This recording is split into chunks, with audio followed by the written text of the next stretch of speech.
the last Wednesday of the month, so you know what time it is. It's time for you to go ahead and enter into the man cave. Real quick, what play we gonna run? You do look like a coach, though, man.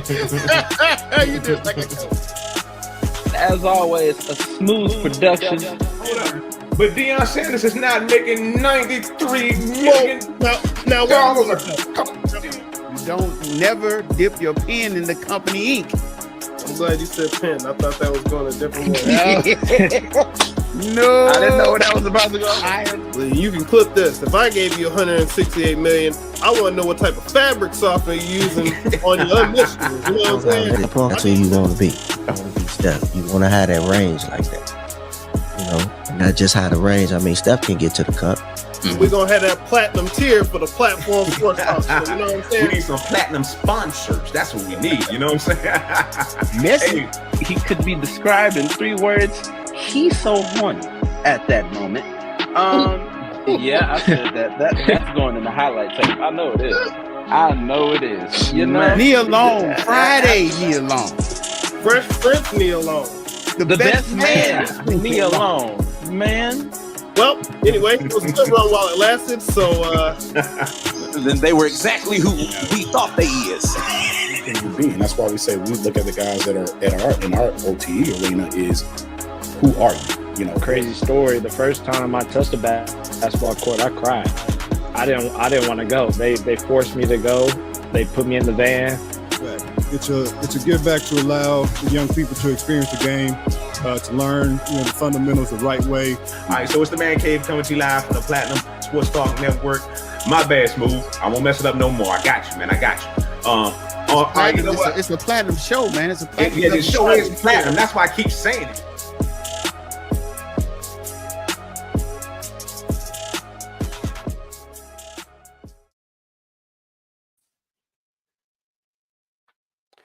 Yo. Mic check 1 2. Mic check 1 2.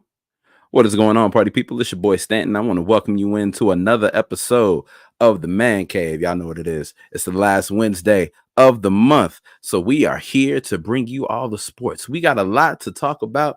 And first of all, I want to thank you. That's right. I want to thank you guys for tuning in. You support us no matter what we give you on Wednesday. You're here every Wednesday. So we thank you for tuning in, whether it's the ladies' night on the first Wednesday, whether it's the platform sports talk show on every other Wednesday. That happens. Just all the other ones. Or whether it's us right here, last Wednesday of the month. Let's go ahead and get this show started. I'm going to bring in my brothers because we got stuff to talk about and I want to talk about it. So coming in first, I want y'all to give it up for the OG here on the Man Cave. Y'all show y'all love for Sadal.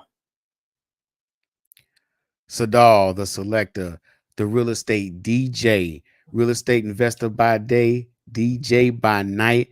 And guess what? It is no request ever. What's up, Stan? Never? Ever. Not even ever. therapy. Okay, all right. The end of an era. All right. Well, hey, Sadal, as always, it's a pleasure to have you on here, brother. But you are not the only one.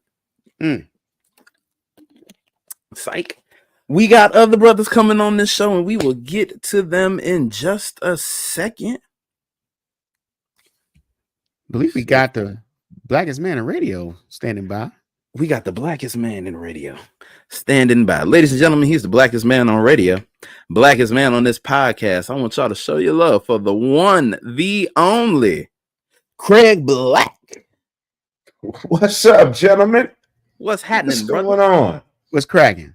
Man, first thing I want to say to y'all, Sadal, I need the whole 9 Nina Pop. That's my first request, okay? There's no request ever. That's my first request. The whole 9 Nina Pop. Yeah.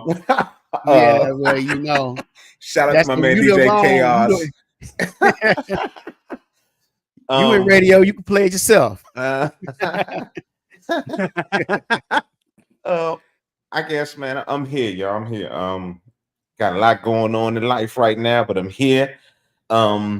We got a big draft that's happening as we speak. It's going Right now. down. These Washington Wizards going to have a fantastic night. And I got me a beverage. Yeah, they get ready to draft the one and only Bronny. Bronny James going Yes, straight to sir. the They Wizards. getting ready to draft him. Do not And you bring getting that. ready to you getting ready to shave all this. Do not bring all that, this right here in this area.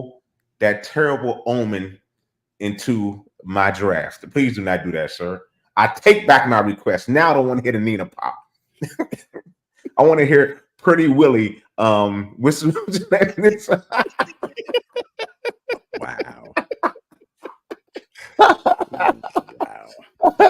What was the name of that Bama song? Which one? He got a few of them. He had a few of them. I forgot Pretty Willie, but I can't even say. I ain't gonna tell the people who Pretty Willie is now, but we'll leave it alone. Go ahead. I mean, we know who Pretty Willie is now. We all familiar. We know. Moore Jr.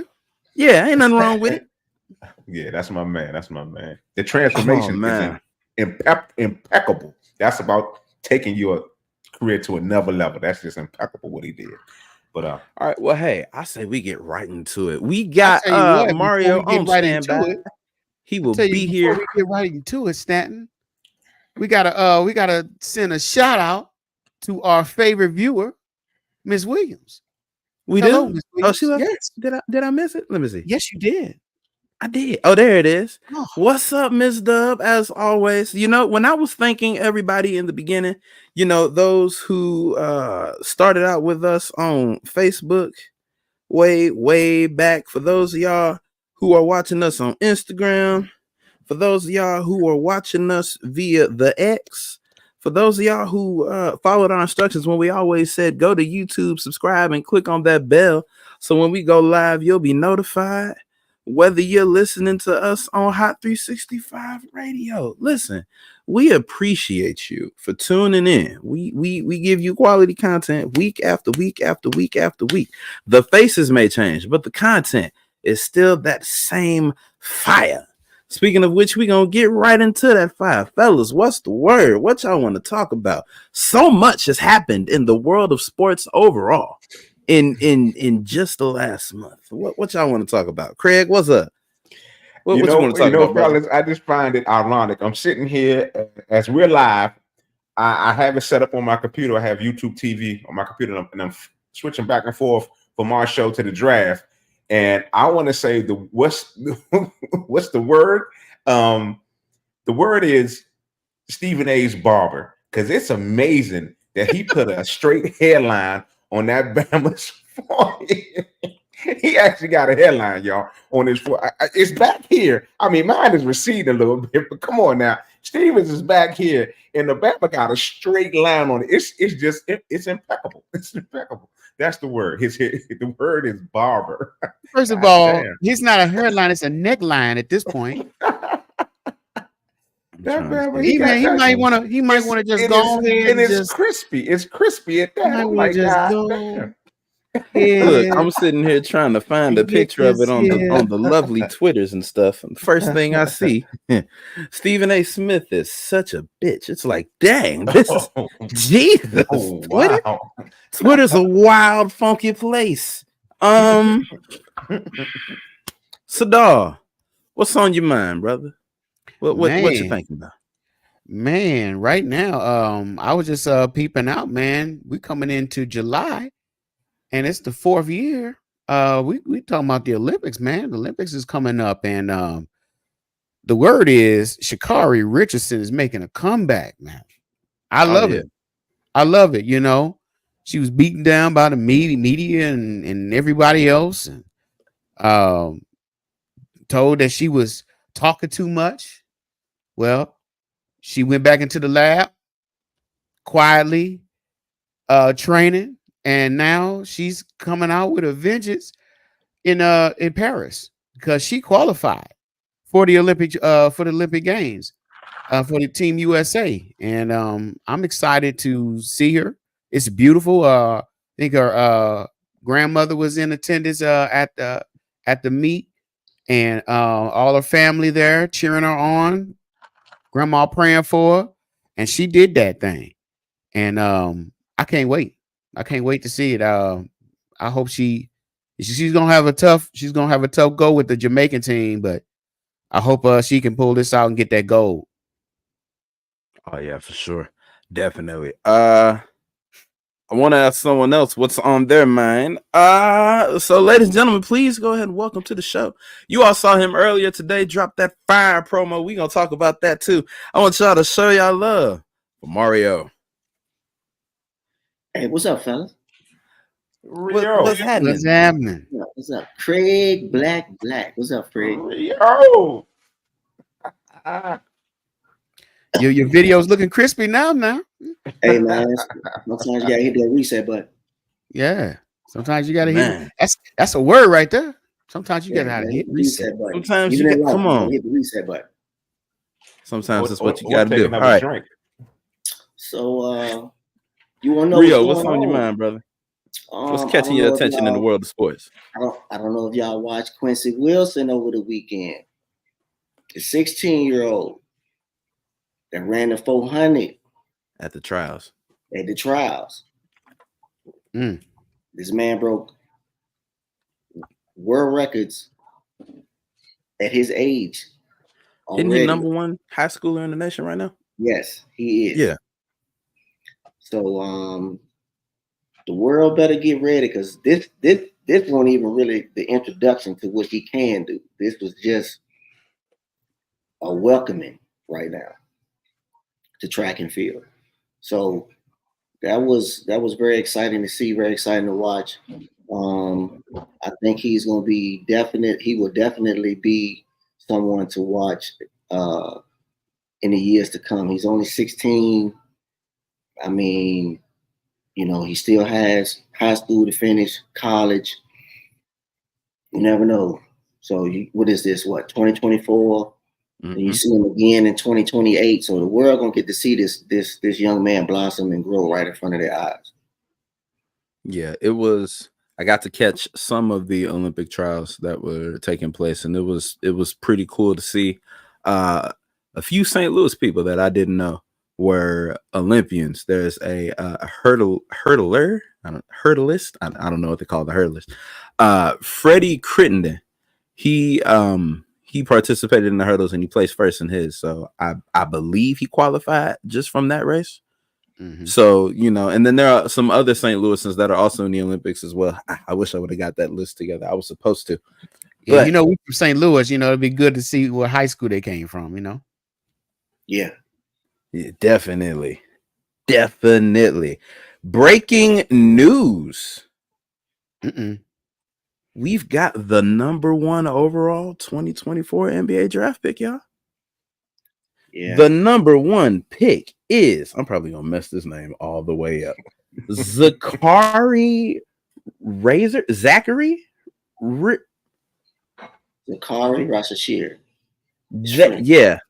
Him. Yeah. From France. So for the second straight year, we have a number 1 pick coming from France. Coming from just out of the country, period, for 2 years in a row. So congratulations. Let's see. He's 6'9", standing 6'9", 215. He is a forward, of course. And on the clock right now, Craig Black's beloved Washington Wizards. Let's go!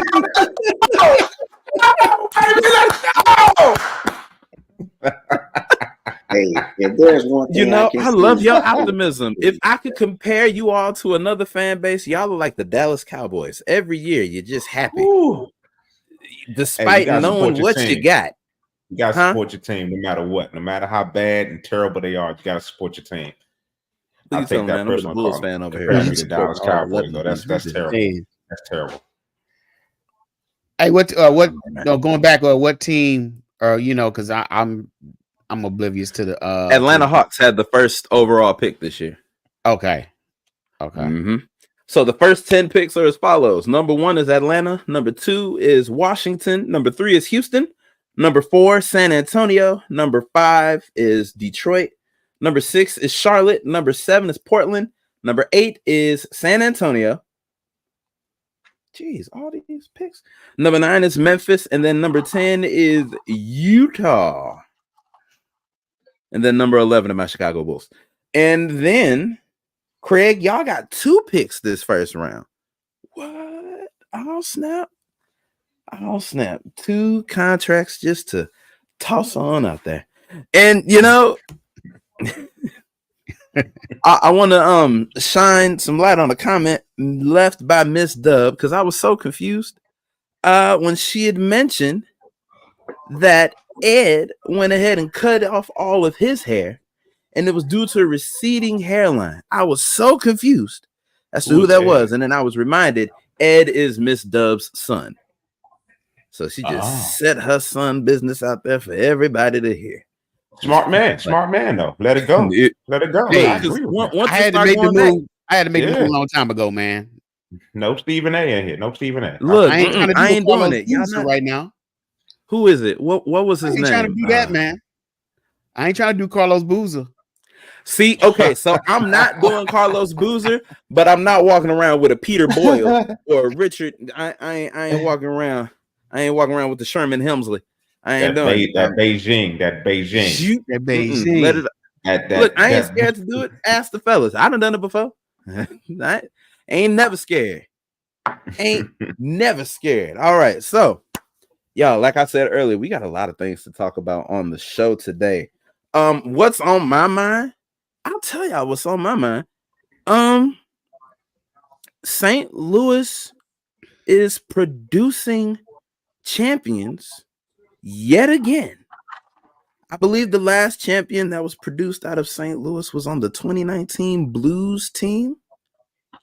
And then right before that, it was Patrick McCaw, who was on the Raptors team. I believe he's a 3, if not 4-time NBA champion. But I want to talk about these 2 guys right here. I'm talking Jason Tatum and Matthew Tkachuk, both bringing home their respective big ones. Jason Tatum winning his first NBA championship, and then Matthew Tkachuk winning his first Stanley Cup.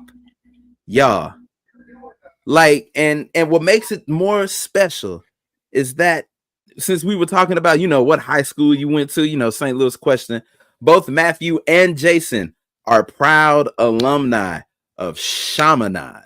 I'm not going to say the full name. I think it's Chaminade College Preparatory, all of that. Just proud alumni, never afraid to talk about where they came from here in St. Louis, their uprising.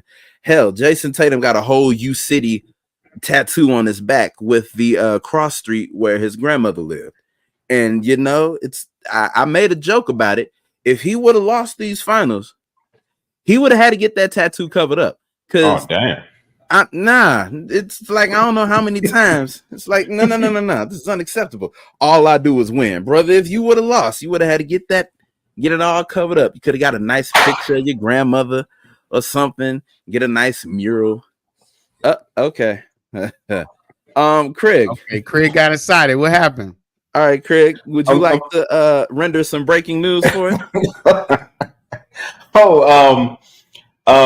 The Washington Wizards, with the second pick in the 2024 NBA draft, select out of France center Alex Sarr and not Bronny motherfucking James. Yes, that's what we needed, ladies and gentlemen. We needed a good big man. We needed to find a big man that we can build around, and it happened. That's what we needed in Washington. So happy with this pick, and we made a great trade before the draft even started. So it's looking good right now. It's looking good. You can get back to your story, Stan. I do apologize. My excitement just overwhelmed me. I'm sorry. Go right ahead, sir. I'm drinking. Lord, he's drinking, ladies and gentlemen. Oh, we got a show tonight. But I just wanted to bring that up because with Jason Tatum and Matthew Tkachuk finally reaching that pinnacle, the top spot of being the champion of your sport, of your league. I just wanted to commend them on that, and I just wanted to ask, what impact will the winnings of Jason Tatum, Matthew Tkachuk, and then all the other STL athletes who are champions in their respective rights, what impact does that have on the future athletes that'll come out of the city of St. Louis? Sadal, I'll start with you. Well, it's definitely something to aspire to when you're an athlete here in St. Louis. And it's good. It's good for the city. I know nationally, anytime someone talks about St. Louis, it's about some violence, about the violent city and all of this, that, and about the sports teams and how teams left the St. Louis area. But this is good. It's a good highlight to showcase two athletes who are not only great athletes and one on their respective leagues, but also good examples for the city. You know, to showcase for young people to be like, and you know, I'm happy for both of them, and it looks like not only they came from the same high school, look like they were some good friends. You know, they had their school picture there. You know, it's kind of mimicking. You know, the drawing is kind of mimicking that. But it's good. It's a feel good story for St. Louis. It's good. It's a good look for the city. I love it. Yeah, I think in the graphic on the left side, you can see a little Polaroid of that picture. Sadal was talking about them being friends from such a young age.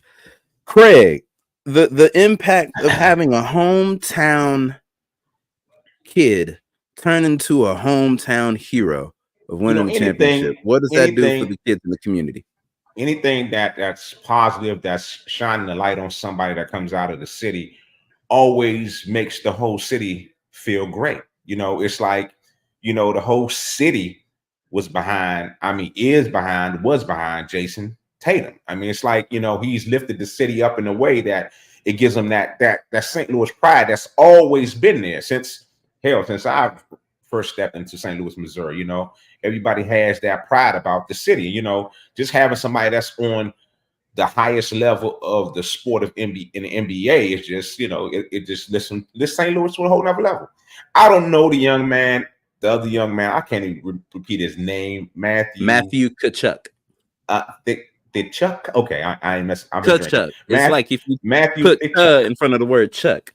Tkachuk. Okay, the Chuck. Okay, but you know, I haven't kept up with hockey either like that. But I'm glad to see a new team in hockey win, and it just, you know, it's all about the St. Louis pride. So it does a lot.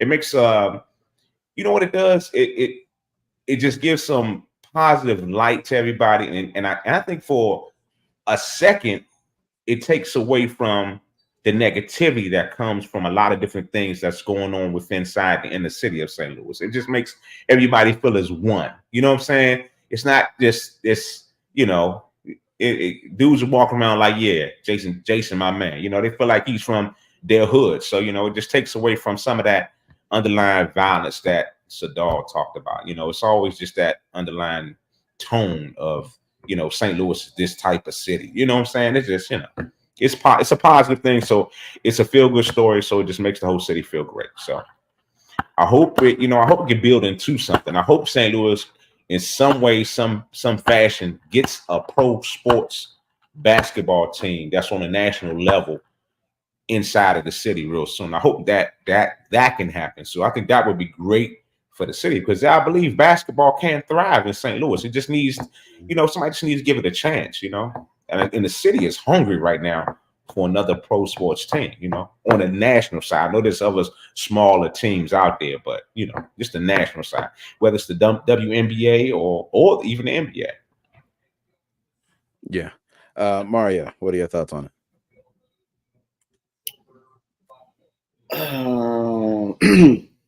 First of all, I want to say congratulations to them both. It's a process. It's a journey. Everybody's journey is different. As a kid, you grow up, and you know, you say to yourself, "This is what I want to do." And I know both of them had that drive and that desire to get to where they are now. But my thing is, you have to look at it that the work that they put in to get to where they are. You have a lot of kids these days that they don't want to. They are put in the work, but they don't want to put in the extra work after the work that they already put in. So to look at Tatum and Kachuk and to see what you can tell that that's what they did in order for them to get to the greatness that they have achieved. So it's going to be good for the city, and they can be role models going forward to any young aspiring hockey player, any aspiring kid that's on the AAU team right now that plays within this city. And I think that is great for this city as well, because this city always needs a spark. Like Sadal said, you always hear us, it's always negative. It's always time. It's great to have a time when someone can shine some light on the city and look at it differently than from a negative aspect. So that's how I feel about them too. Cool.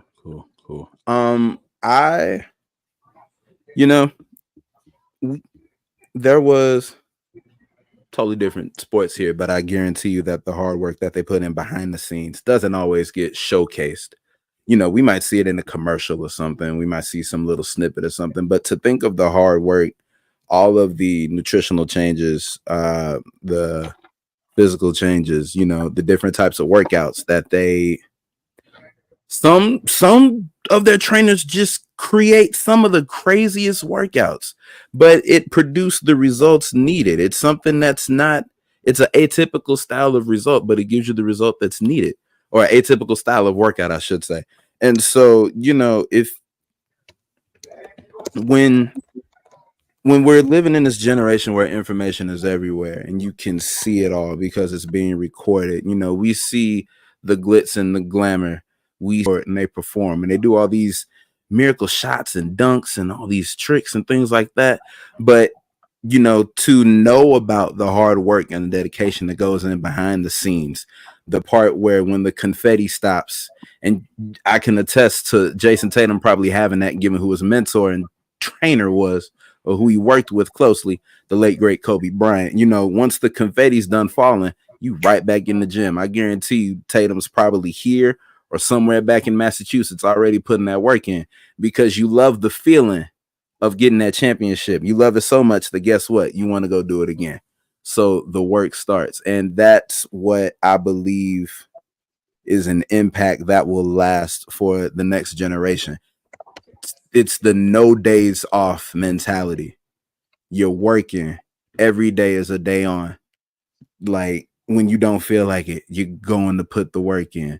It's like just the work ethic that was used to get to the top. Hopefully that's what sticks with this next generation. Y'all, speaking of generations,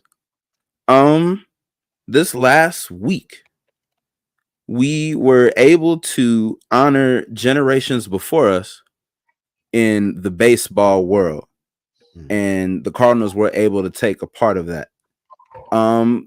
This past weekend, they honored the Negro League and all of the records and all the great players that they produced, though the history was always, I don't want to say disregarded, it just wasn't held to the same regard of the MLB until they just recently integrated these records. And so I just forgot the name of the park. What was it? Rickwood Park? Oh, the name escapes me. I know it's down I'm drawing a blank on the name of where they just played. Okay, yeah, it was at Rickwood Park. It was the Cardinals and Rickwood Field, excuse me. It was the Cardinals and I want to say the Giants. Yes.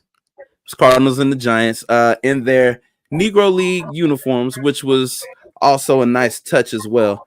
But before the game, or I believe during the game, there was a very special interview that was held by A-Rod, David Ortiz, and the other panel members. And I wanna cue up and play a quick clip of that if we can. The baton has been passed for over a century here. We've been talking earlier about if it wasn't for the Willie Mays, the Jackie Robinson, the Reggie Jacksons, the three of us wouldn't have an opportunity to play. How emotional is it for you to come back to a play that you played with one of the greatest teams around? Alex, when people ask me a question like that, it's like coming back here is not easy. The racism that I played here, when I played here, the difficulty of going through different places where we traveled. Fortunately, I had a manager and I had players on the team that helped me get through it. But I wouldn't wish it on anybody. People said to me today, I spoke, and they said, you think you're a better person? You think you won when you played here in Concord? I said, you know, I would never want to do it again. I walked into restaurants and they would point at me and said, can't eat here.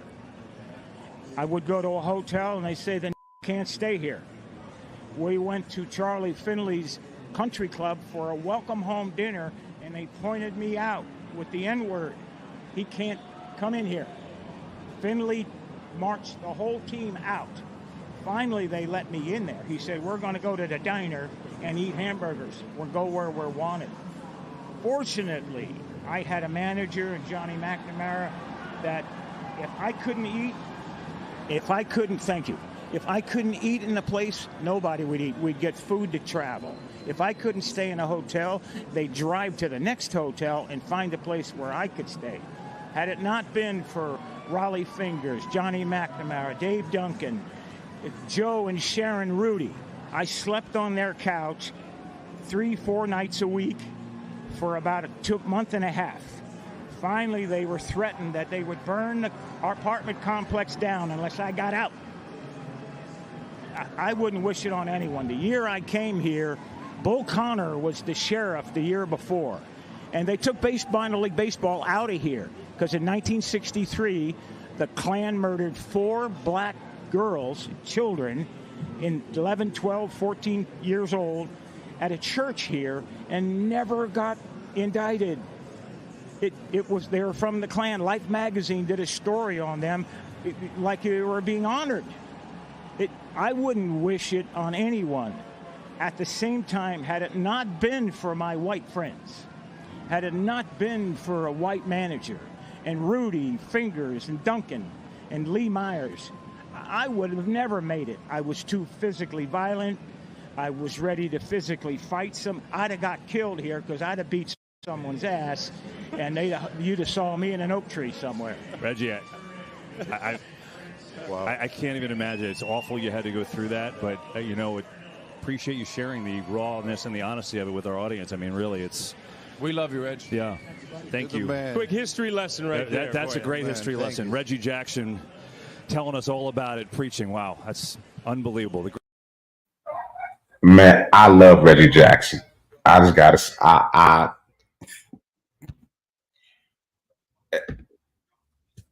What more can you say? Come on now. I would have been swinging from an oak tree because I would have beat somebody's ass. And Reggie was not a little dude back. Man. I had to watch that clip. It's ironic that you played. I'm sorry. I'm been drinking. But I had to watch that clip like 5 times when I first saw it on the internet. And I posted it. And it just hits home. It just hits home. This climate that this country is going through right now, it just love Reggie Jackson. Salute. Just for keeping it real, keeping it 100. Because he could have just been like, oh, it was great playing here, and said, and that's it. But he told the truth. Love it. Sorry. Sadal, you have any comments on the video? I'll save mine for last. His story really mirrors a lot of the stories that my elders came up with. You see, a lot of my elders, my grandparents have, passed on since then, but they were all Dodger fans. And why? Is because of Jackie Robinson. When Jackie Robinson came up. And ironically enough, one of my uncles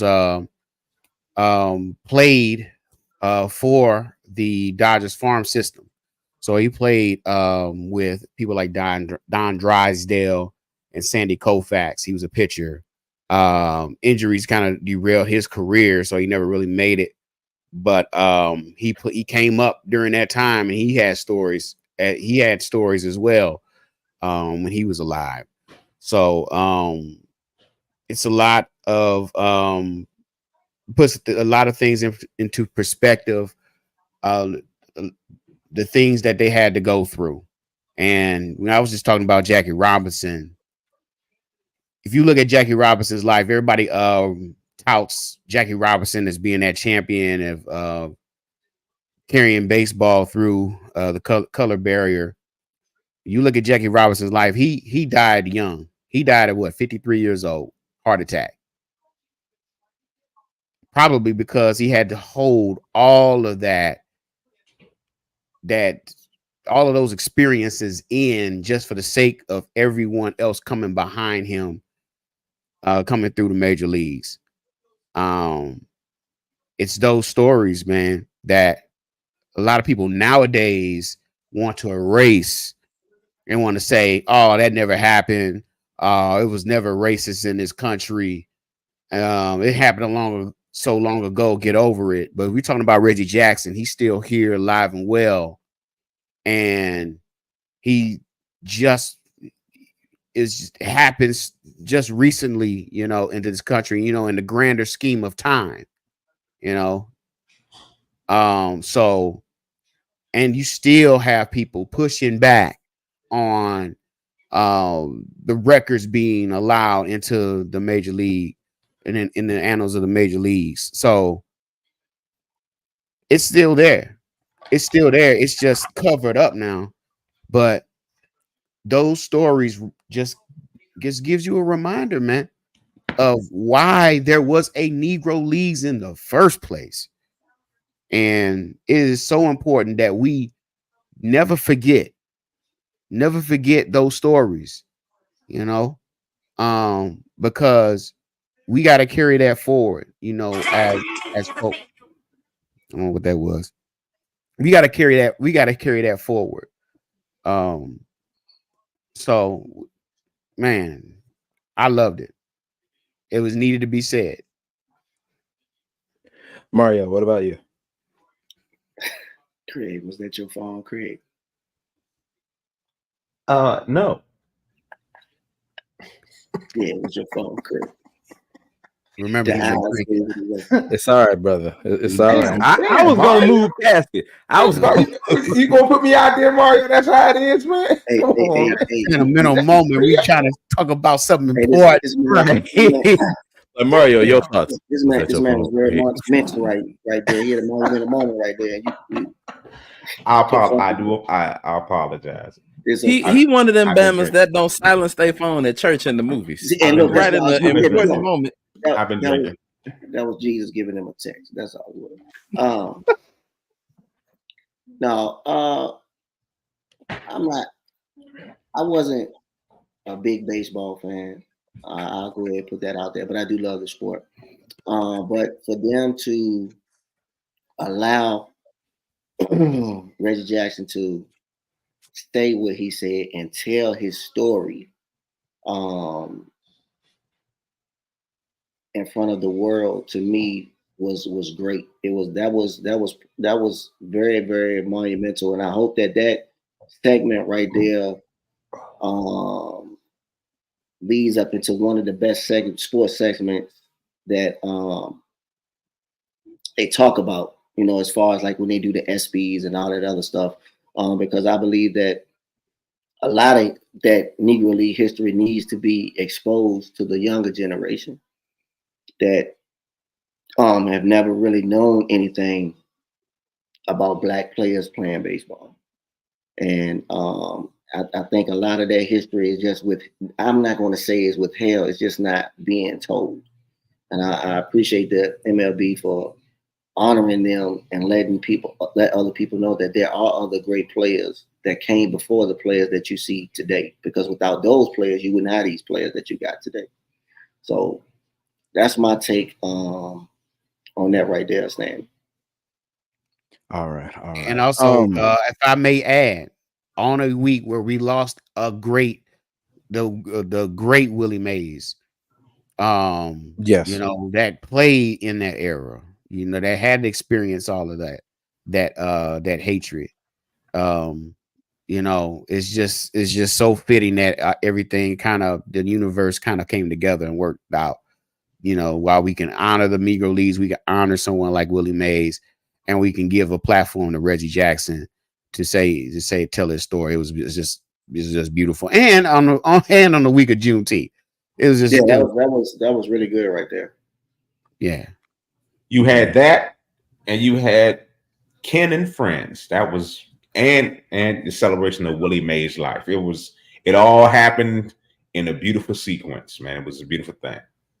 It did. Also, I just would like to clarify for our listeners that Sadal said the Negro League. He said Negro.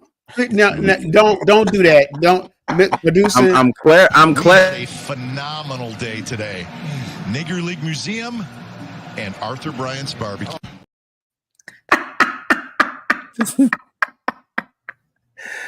That's not what Sadal did. Sadal used the correct letters and said it correctly. We just had a perfect segment.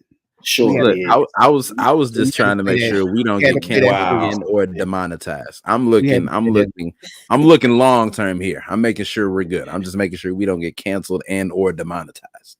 You saw what happened to him. He's out of there. All right. I don't want that to happen to you. So I don't want that to happen. Negro. NEGRO.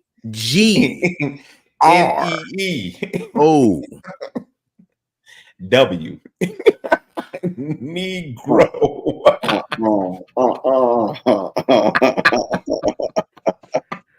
Sadal, I'm with you, bro. I'm with you, Sadal. I'm with you. Man, perfect segment, and then you come with that. Speaking of racial slurs, our beloved manager. Y'all see what I did there? Y'all was just trying to mess me up. I had it. We were going. Speaking of racial slurs, our beloved Cardinal manager, Sadal, he's your guy. Ali Marmol. Check your sources, because that ain't what it is, Chief. What? That ain't what it is, Chief. That But ain't your guy? I don't condone what happened to him right now. Go ahead, Stanley. That ain't your guy? I had to correct that. Just go ahead, Y'all Stanley. not cool? Y'all not buddies? Mm. I mean, we ain't buddies, we ain't partners, and we ain't friends. Go ahead, Stanley. So y'all ain't got a closer relationship than you and the other guy? The other guy. Stanton. Go ahead. I'm missing the inside joke here. Let us all in on the inside joke, damn it. So when I said that Ali Marmol was Sadal's guy, that was a lie. Thank you. Sadal's favorite Cardinal manager of all time. And I mean absolute favorite. Watch it. Whitey,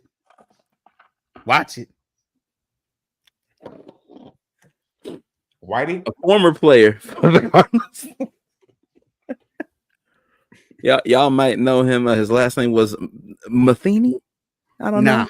Nah. I don't know. Maybe you guys might be familiar. Stanton, amazing tenure during his time here.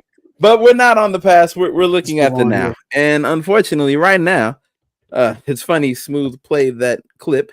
Ali Marmol is accusing a certain group of people of using racial slurs towards him. And it doesn't surprise me. But what does surprise me is the group of people that were doing it. These weren't like Cub fans, Brewer fans. These weren't visiting team fans. No. These were Cardinal fans. Oh, well, St. Louis Cardinals. A whole lot of racism among St. Louis Cardinal fans. What you talking about? I was trying to make it like, come on, man. Come on. I was just like, oh, okay. That's expected. I mean, that's no news. Breaking news. Come on, man. Like, I'm not gonna lie. When I saw this was on Run the Show, I just wanted to say, it was like, he heard it for the first time, but I guarantee you that wasn't the first time. He just started listening. That's what it was. Yeah. it was silent at the right moment. He was like, huh? Yeah. So I mean, not to make joke of the situation, because it is very unfortunate to, no matter where you are, no matter what the circumstance, just to be called out of your name, let alone let it be something related to your race. or your nationality. It's just like that's low.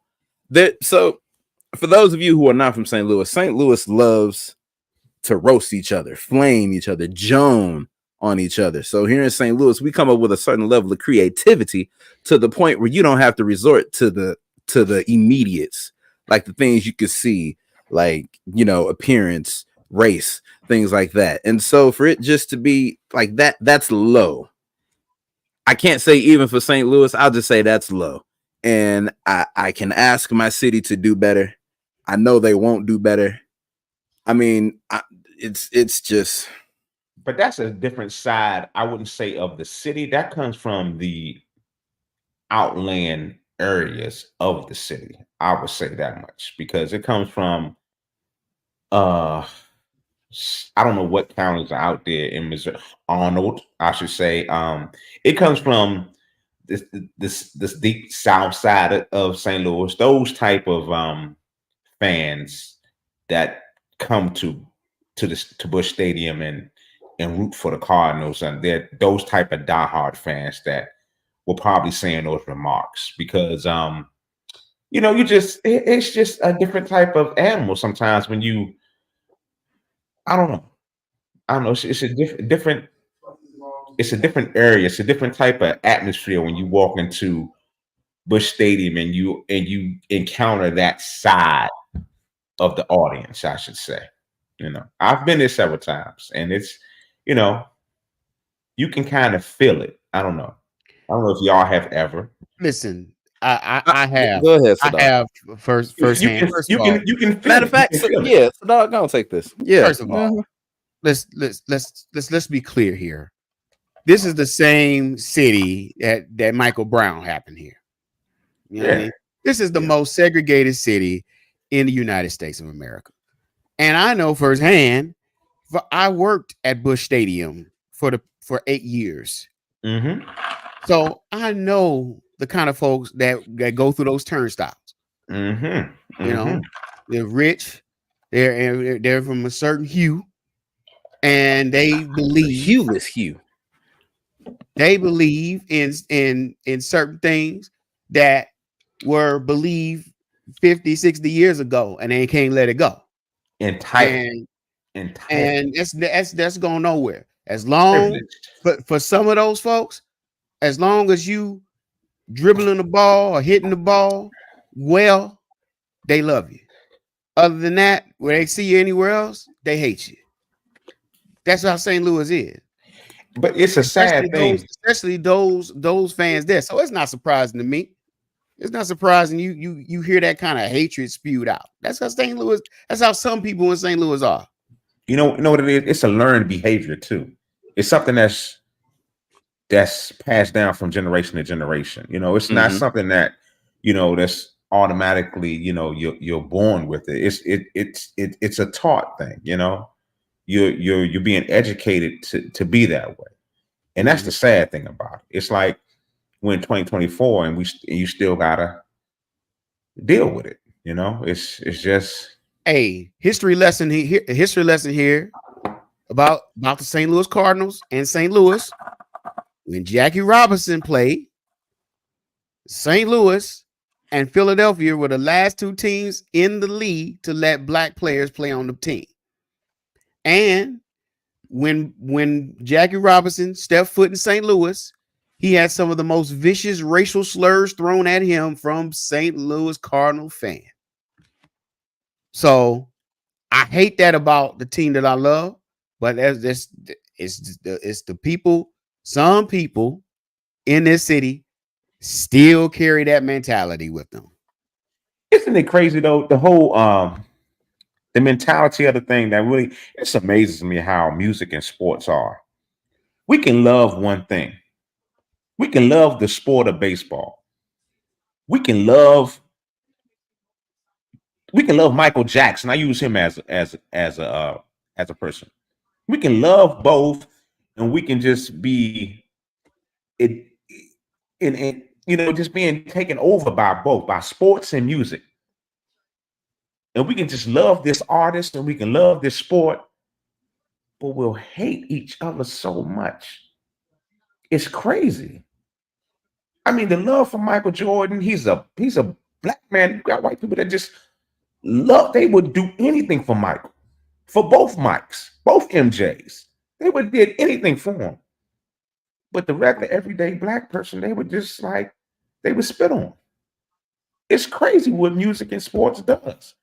It brings you together, but once you turn it off, the divide comes right back. What is wrong?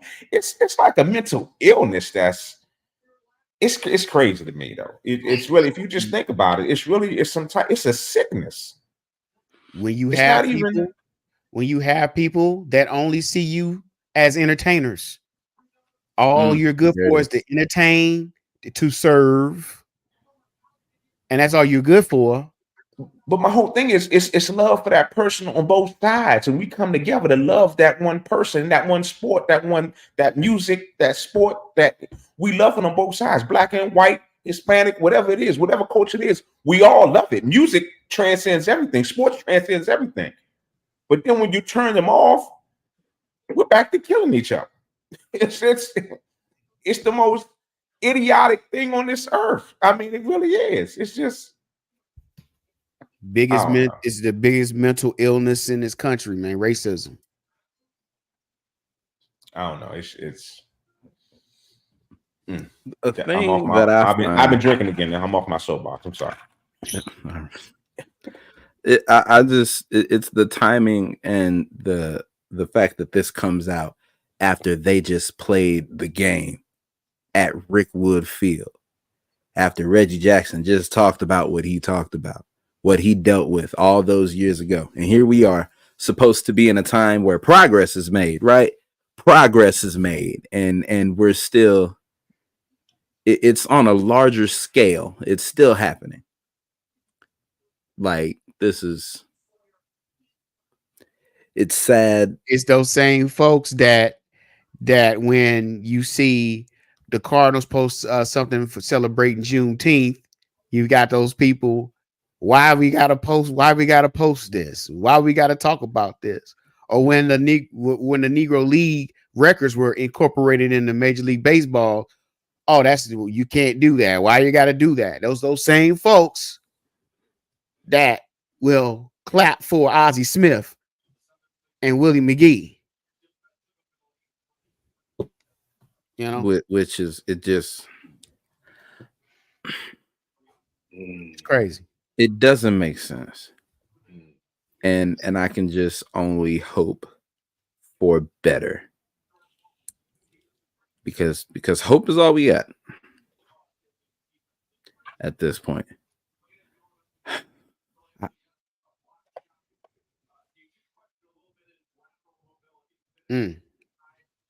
Is he muted? Your mic cut off, brother. Yeah, can't muted. see it. Yeah. Oh man. You can't hear. You got technical difficulties. He got technical difficulties. Yeah. So it's the Platinum Sports Talk Network. Oh no. Yeah. Don't do it, Craig. Well, man, we got you.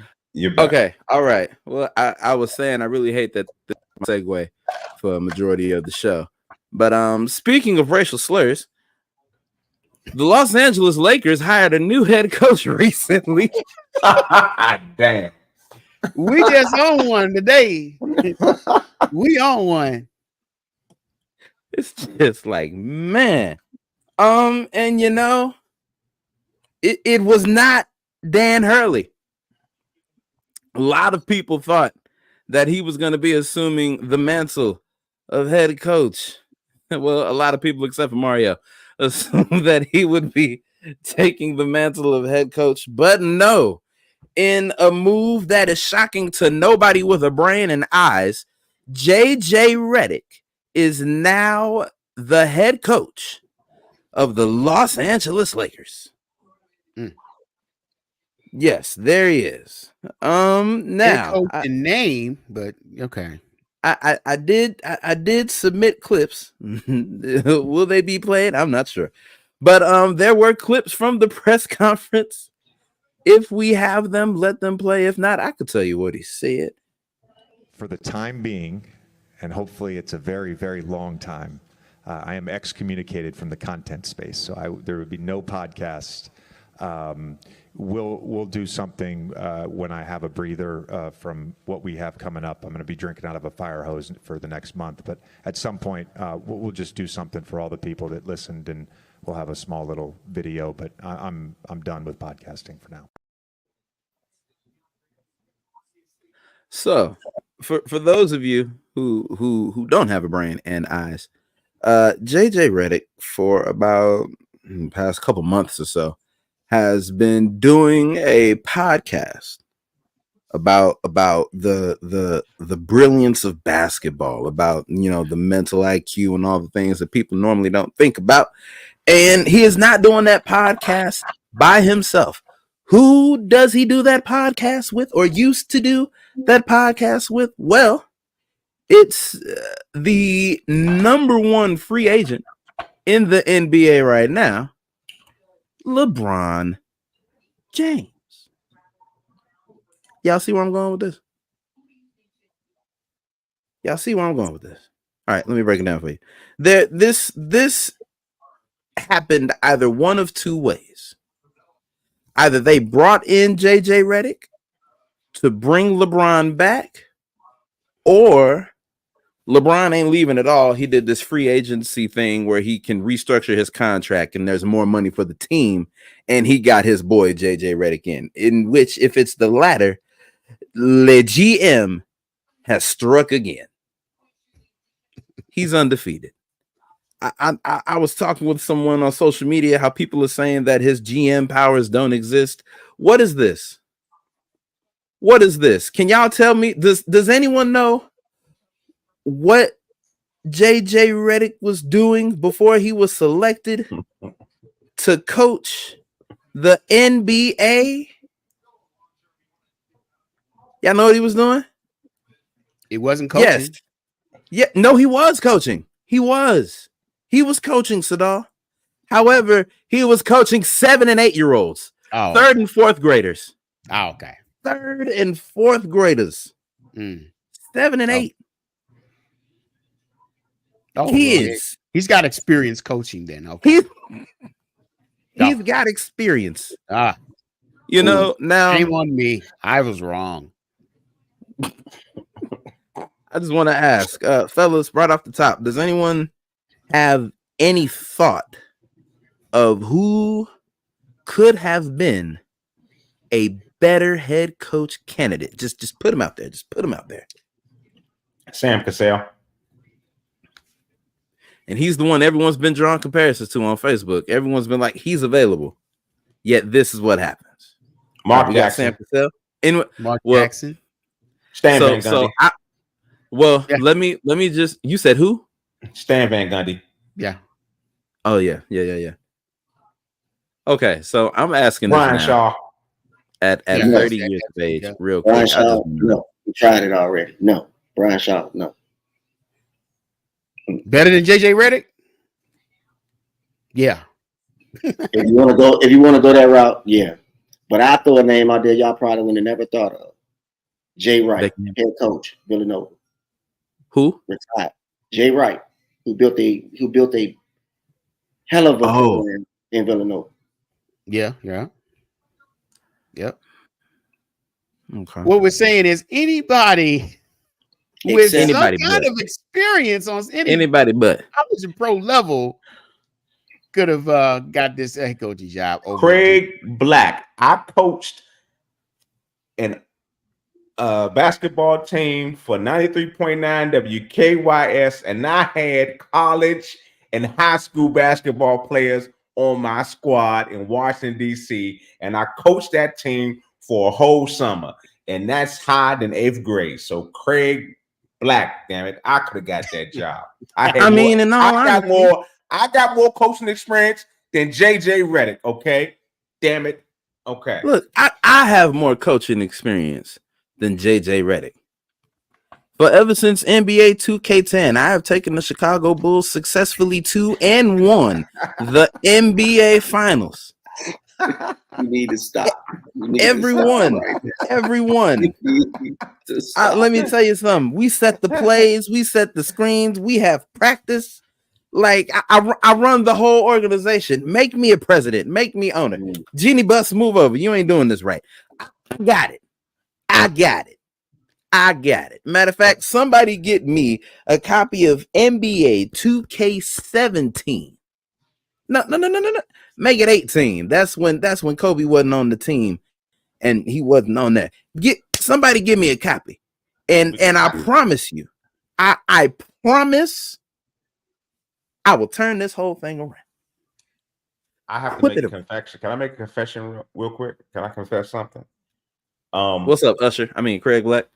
My name is Craig Black. I'm not Usher, and I'm a racist. I am.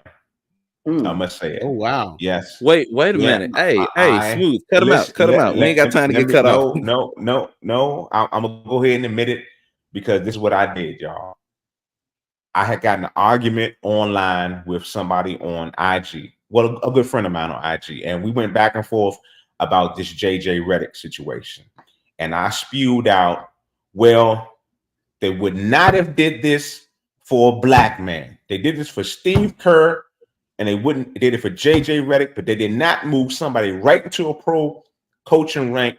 They didn't do it for a black man. And my partner pulled up Google, sent me the screenshot, and Jason Kidd went straight from playing and became a head coach. Yes, he did. So he did. Yes, he did. With no qualms, no ifs, ands, or buts about it. Coaching in the NBA Finals. So in that instance, I must say, I was being racist. I was trying to paint the picture that they wouldn't have did it for a black man in the NBA, but they did it for a black man in the NBA. So I had to sit my ass down and shut the hell up. I was like, okay. Give JJ a shot. You know, it is what it is. He knows LeBron. LeBron is his boy. LeBron got him the job. It's not what you know. It's who you know. It's who you know. It's who you know. So all day. I had to sit my dumb ass down and just let him do what he does. A lot of other coaches should be mad right now. I think the Lakers organization is kind of bringing them down. You know what's making me feel good right now? These are dumbass decisions that my Wizards make. You know what I'm saying? So I'm feeling like this Lakers organization is coming to my level right now. You know what I'm saying? This is the stupid shit that my team does all the time. What? You know what I'm saying? So I look at the Lakers like, hey, maybe my team was on the come up. You know, we're rubbing off on the Lakers right now. Maybe we'll do something because this is like. Man, if the Lakers ever get on the Wizards level, man, the Lakers cannot stand it. They would not know what to do. Well, Shaq will tell them to move his statue. Jeannie is losing it right now. She is because this move, unless because this is the debate, the point blank with JJ Redick experiment right now. He must win. It's no. If you lose, you're done. It's gonna be a one and done, and we're gonna go through another Laker head coach in another year. It's crazy. How many coaches? I don't know the stat. Have the Lakers had in the last 10 to 15 years? It's like they keep turning. Since Phil Jackson. Since Phil Jackson. How many coaches has it been? Well, I'm gonna say this. And I said a little bit to Smooth after I did a little promo. Yes, they gave JJ Redick 4 years. I'm all happy for him. Shout out to the Brotherhood because he's a former Duke player. So shout out to the Brotherhood. But he has to come in with the mindset of this is how we gonna do it, and it's gonna be done my way. He has a very high basketball IQ, and he really does. But I think a lot of it still weighs down on the roster that they got, and I believe his problem's not really gonna start with LeBron. His problem is gonna be AD. AD needs to find himself on the off season. He needs to lose a little bit of weight. He needs to come into camp ready to play basketball. He needs to stay healthy because if he is 100% and can play 100% every night, not just okay, I had a double on this back to back. All right, I'm gonna chill. I'm gonna let somebody else get this work. No, if you had a double the night before, we need to get you another double the same night tonight.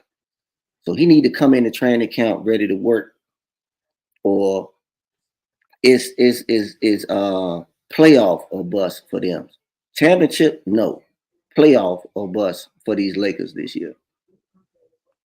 And that's my take on that. I'm not gonna put all this pressure on JJ. I just can't do it, because that's, to me, that's how it's been these last few terms for these coaches that have been in the Lakers organization. It's been all the pressure's been thrown on them.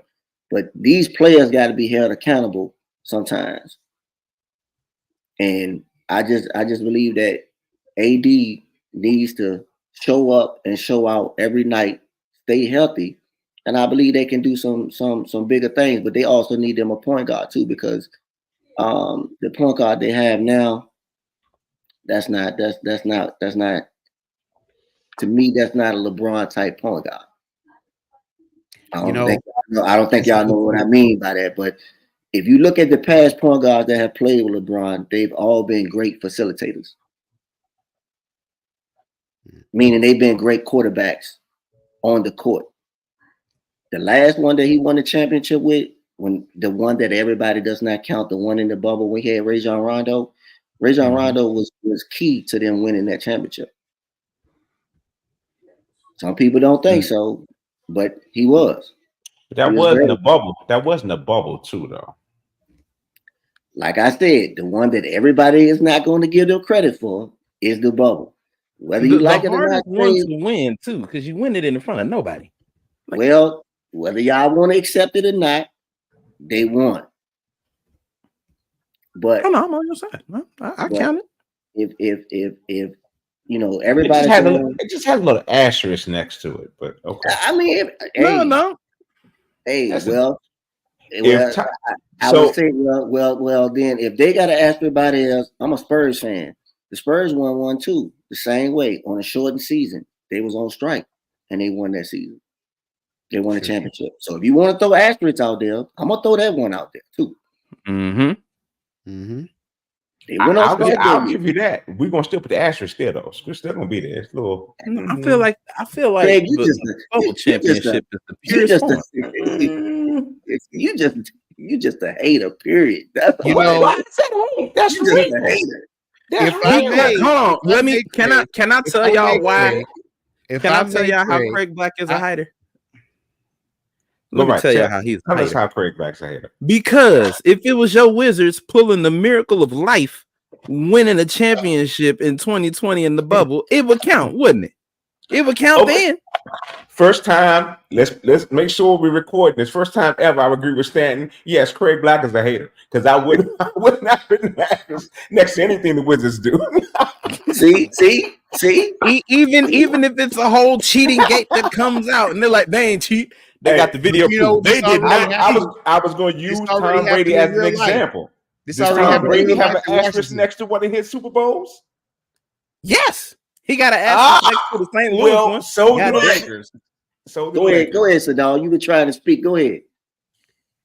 I was trying to say this already happened in Washington twice with the football team. Back in the 80s, there's two Super Bowls that the Washington football team won in the 80s that were both with strike seasons, shortened seasons. Yeah.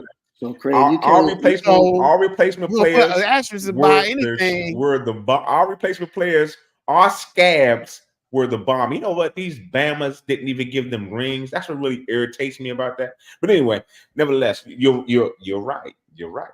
But you know what? We got the ring. You got to put an asterisk next to it, though, just like the Lakers, just like Tom Brady. Look at the asterisk. See what Jordan? Man, everybody's championship is just tainted.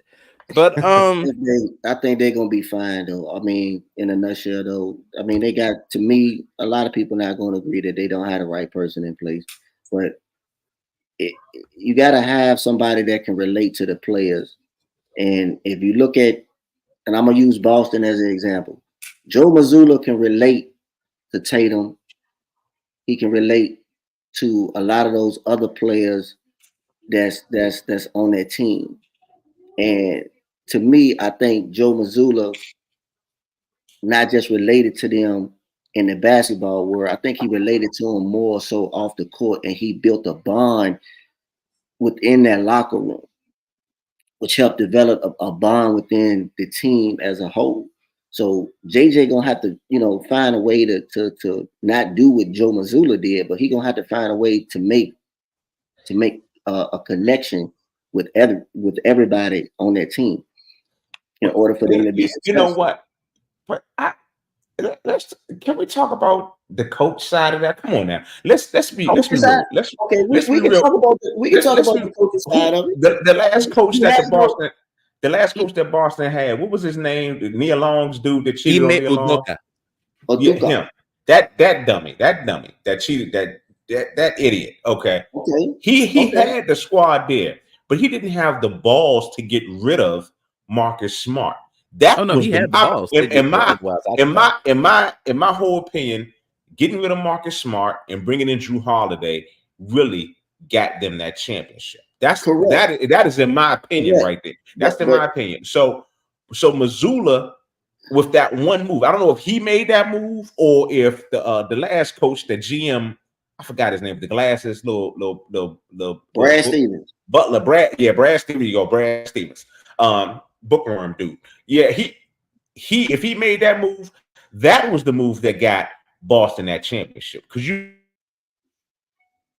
and Brown, you already had you had the bookends there. They just needed one more player to actually play some defense and be on. They elevated White, they brought in Holiday, Tatum and Brown did their thing, and which name became in another move. That Porzingis was a little spark. He was a spark. That's all right. He was just a little bit of lightning when they needed him. But nevertheless, I'm not giving Mazzulla all that credit, man. I'm not giving, because I think if the Nia Long's dummy boyfriend would have still been there, they'd have won the championship. If those moves would have been made, like you said, it was more. You got to put it on players more so than coaching. I think that personnel really won in that championship than that coaching side. That's just my opinion. You're talking about Boston, right? I'm talking about Boston, right? Yeah. Okay. Yeah, but you saying Udoka didn't have the balls to get rid of Marcus Smart? I don't think he was going to make that. I don't think he was going to make that move to break it up. I don't think he was going to let it ride out the way it did. He didn't want to break up that unit, and that unit needed some change, and that change was Marcus Smart getting out of there. Because you needed to elevate it White, and you needed to bring in that Drew Holiday piece was key. Drew Holiday is such an unsung player. He's such a he can score and he can lock you down.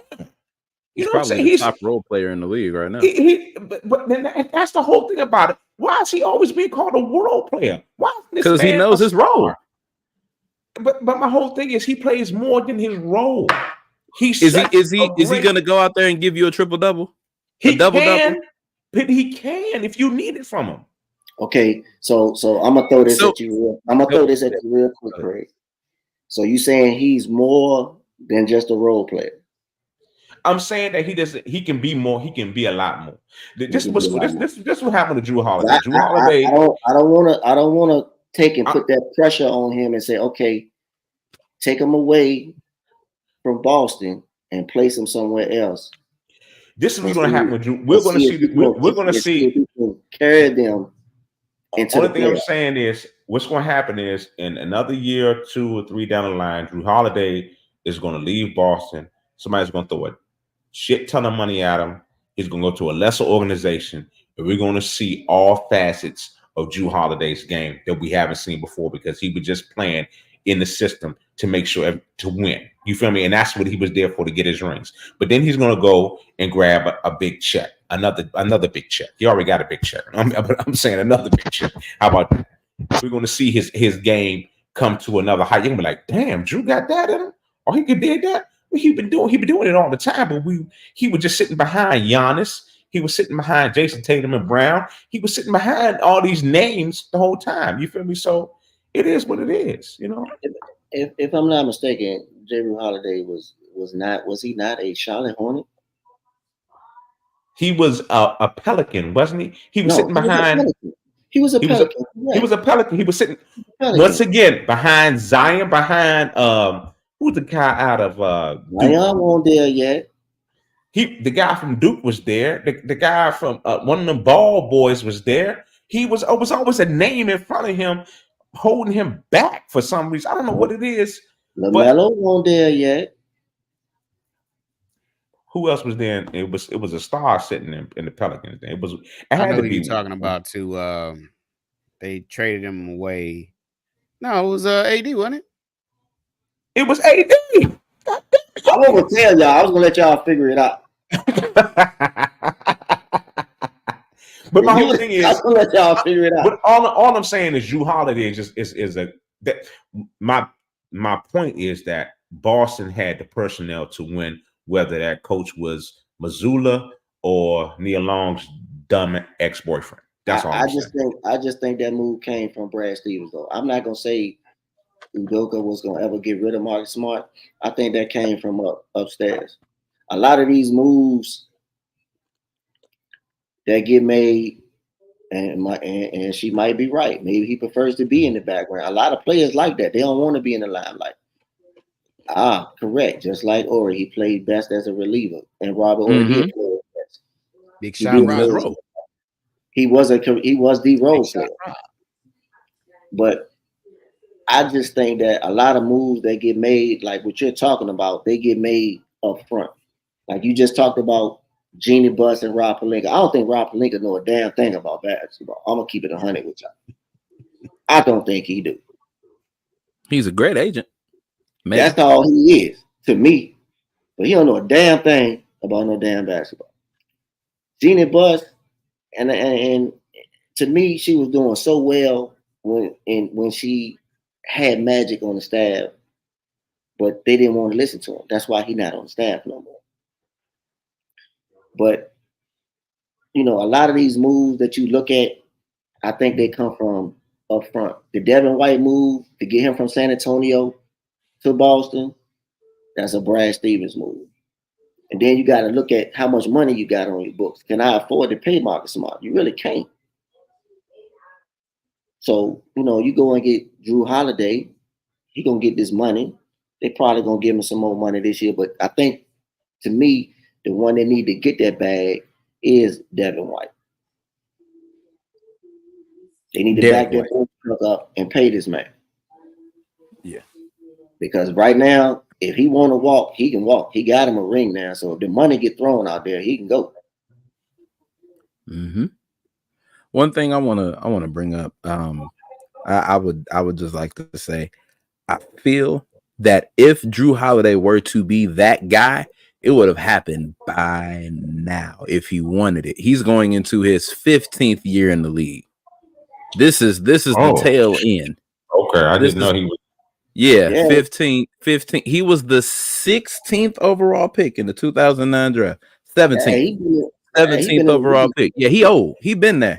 Oh shit. His time his longest tenure was in New Orleans. He was there for 7 years, but before that, he was there for 4 years by the team that drafted him, the Sixers. He's been here for a while. I'll say he's been around since he came in LeBron's last year in Cleveland. That's when he came in. So yeah, he's been here since then. We know the good thing about that though. He's still like a young buck out there. That's the good thing about that. He's still he doesn't see. Well, black don't crack. So see, he got better as the years for him progressed. True. If you go and look at it when he was at Philly, he was a nobody when he was at Philly. He wasn't nobody for real. Mm-hmm. When he got to the Pelicans, he started to develop himself. He started to get better. His name started being more publicized. And then when they made, I think, that trade, that's when he ended up in Milwaukee. When he ended up in Milwaukee with the Bucks, His job was just to be a facilitator, be that on ball defender. That way Giannis could do what he had to do. But when he got to Boston, and if you look at the way Boston played, he fit perfectly there. They do a lot of ISO. They do a lot of one-on-one. You don't see them running a lot of pick and roll because they don't really have no true big man. They got Porzingis, but you don't ever catch him in no pick and roll situation. You know what I'm saying? He'll stretch 5. Yeah. So the way the spacing is set up for Boston, he fit perfectly. Because I think it was game 4. Was it game 4? Game 3. One of them games he went off. That was in the Indiana series. I'm sorry, he went off. So he can hoop. He can hoop. It's just that I don't think he's one of them guys that could just take a team for a next level to that next level if it's just him and you build around him. I mean, that's just my opinion. I want to get back to I want to get back to what we were talking about at the beginning of all this. JJ Redick being the new coach of the Lakers, whether there was a hand in this or not. I don't know if it was Mario or Craig who would put in that meme of the puppeteer holding the dummy. I don't know which one of y'all put that in the chat, but that's kind of what it looks like. That was me. That was Craig. All right, yeah. That was hilarious. It was a ventriloquist. It was a black ventriloquist holding this white dummy, and the ventriloquist was LeBron, and the dummy was JJ. Excellent. That was excellent meme. That meme. Okay. Was... So, and then there was excellent. But there was a clip in the interview where JJ Redick was asked if there were any misconceptions about him that he had noticed when they were covering his candidacy. That he wanted to clear up anything that someone said that wasn't right, and he had probably the most straightforward answer I have ever heard in a press conference. If we can get that, please. However, I don't really have a great answer for your question because I really don't give a fuck. Like, honestly, I want to coach the Lakers. I want to coach the team. I don't want to dispel anything. I don't. I want to become a great coach in the NBA, and I want to win championships, and I want my players to maximize their careers. That's all I fucking care about. I like that. Shout out to the brotherhood again. Yeah. It's just a straightforward that he's just here to win. I like in this world of political correctness, you got to say the right thing. Look, just be real, man. I love it. And I'm with you on that, Sadar, because that's the only way I think that he's going to be successful where he is to have that same mentality he had in that press conference through them 4 years or however long he's there. Because if he go in there being like some Kleenex or some Angel Soft, it's not going to work. Oh, he got to be in there, be that sandpaper, that dark brown. I'm talking. Yeah. Kleenex or Angel Soft, it's not going to work. He need to be that half ply that be in corporate bathrooms in the lobby. Nah, you don't want that. You want that. He need to be rough. He need to be rough on them. Like, I'm talking ruthless. I'm talking you might hurt these boys. On them. I like how he's, any questions, any misconceptions, it's like you're letting the product do the talking. It's like y'all can say whatever y'all want about my coaching strategy, what I can and can't do, my lack of coaching. But when September rolls around, October, when October rolls around and we at game 1 of 82, the talking starts right there. Now, if this team come out here and play like ass, like if they just come out here and play absolute cheeks, then I feel that we're gonna witness another Monty Williams situation. I don't know if y'all heard, but Monty Williams has been relieved of his coaching duties. Man, Up in Detroit. And the funny thing is, he still has years on his contract that I believe they have to pay him. It's like he still has years on that contract. It's not no Bobby Bonilla situation, but he's still getting paid. Right.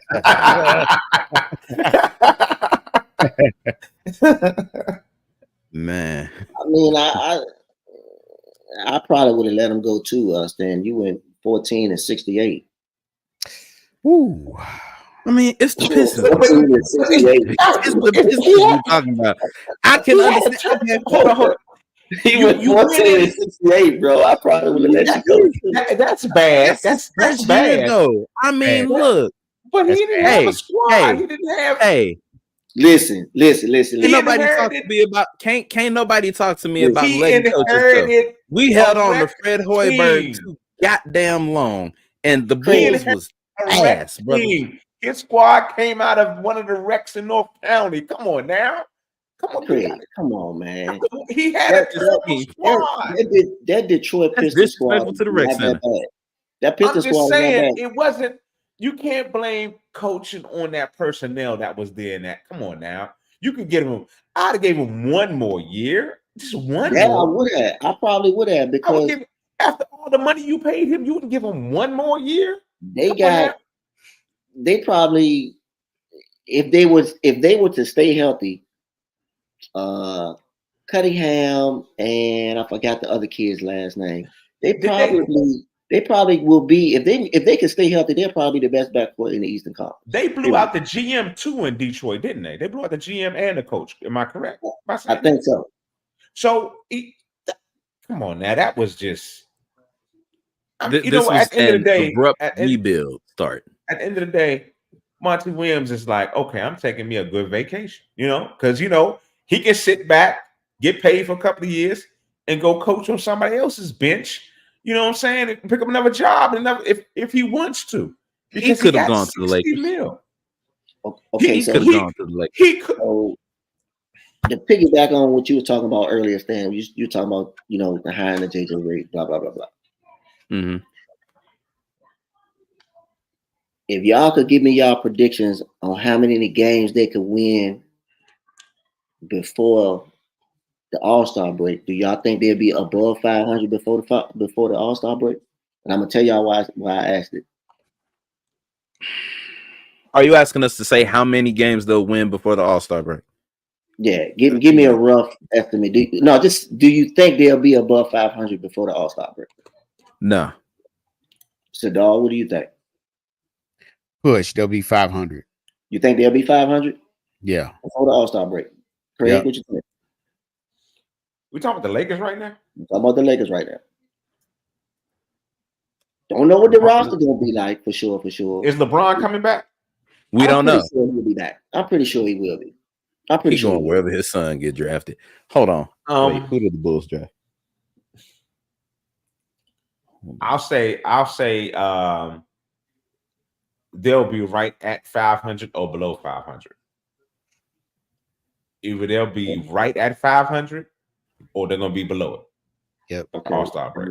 And I'm glad we're recording it. So if what I say is wrong, I want Smooth to play this back. So I think they're gonna be above 500. But the reason I say this is because after the All-Star break, that's when it really kick in. Now you got your playoff push. I don't think they can afford to be in a situation where they got to play in to get in again.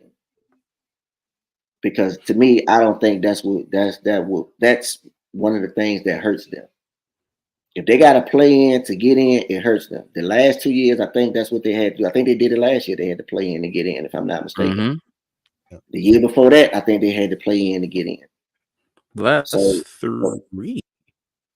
So the play in to get in is not their forte. They need to be able to be seeded to where they can be like a 6 seed, 7 seed. I even say 5th. That's going to be saying a lot much, but they need to be seeded in order for them to thrive to at least having a good playoff run. I'm not saying they're gonna win no championship, but I'm just saying I think JJ has enough knowledge of the game. No, he has no coaching experience, but I think he has enough knowledge of X's and O's of the game to get them where they need to be. So if my prediction is wrong, I got a whole year to worry about it, but I think they'll be above 500, and I think they'll make the playoff. Will they win a lot of playoff games? I don't know. It just all depends on where they seated at.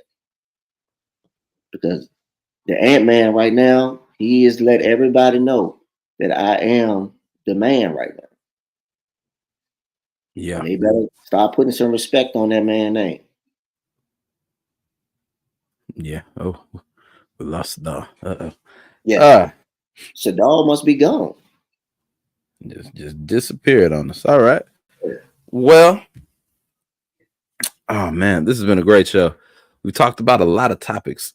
Some quick things I just want to throw in before we wrap the show up. I want to give a few shout outs to some people. I sent some things in group chat, and I just want to shed some light on those things right now. I want to shed some light on Jerome Bettis, Plaxico Burress, and Ike Taylor. All three of their sons are Notre Dame commits.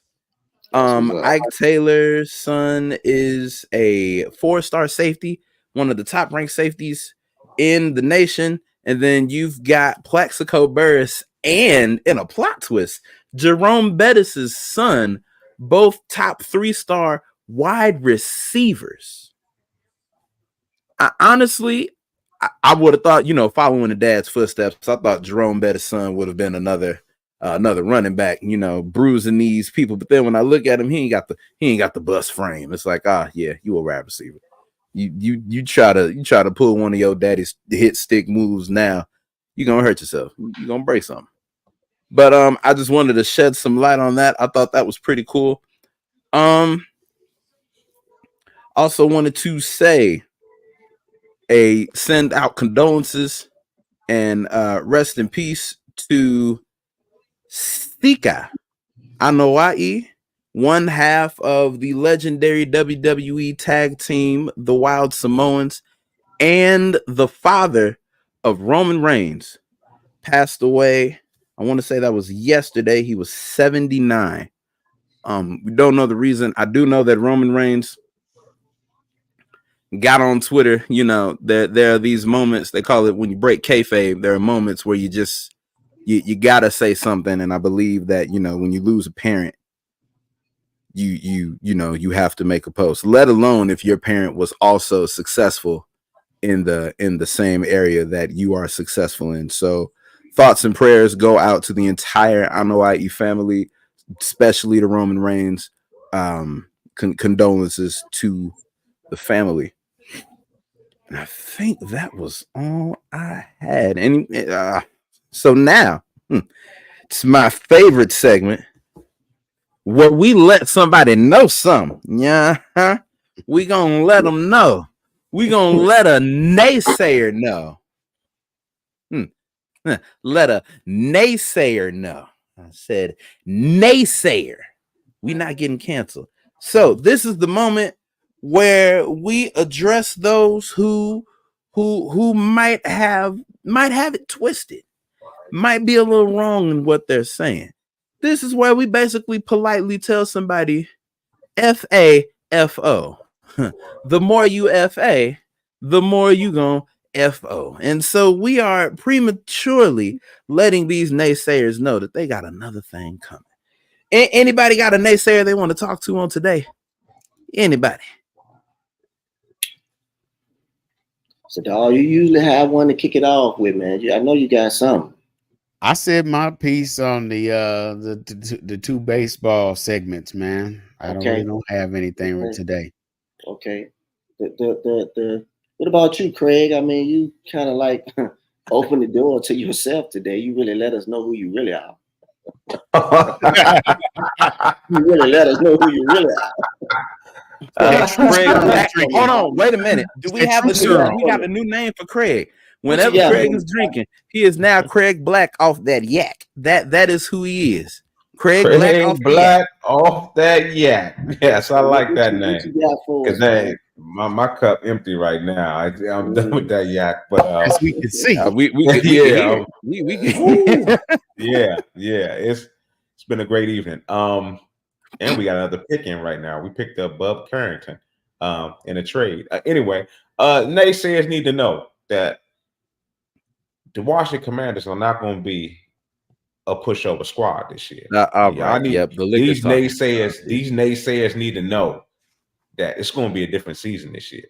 That's all I got to say. If y'all naysayers want to keep on thinking it's going to be, you're going to just walk over my squad, you're going to talk all this trash, y'all naysayers, y'all, it's going to be a great season. That's all I got to say. So y'all keep on hating, y'all keep on talking, y'all keep on doing all that. You naysayers. Well, Craig Black, you know what? You can call me that naysayer then. You ain't nothing but a naysayer, Sadal. Hey, let me tell you something. That naysayer Craig over there, boy, Craig, call me that naysayer then. Ain't nothing but a naysayer right now. Talk about my eyes because I'm off that Craig Black. Nah, I'm just saying, Craig Black off that yak. His eyes is lower than the expectations for the Commanders. Ooh, God, we throwing some shots right now.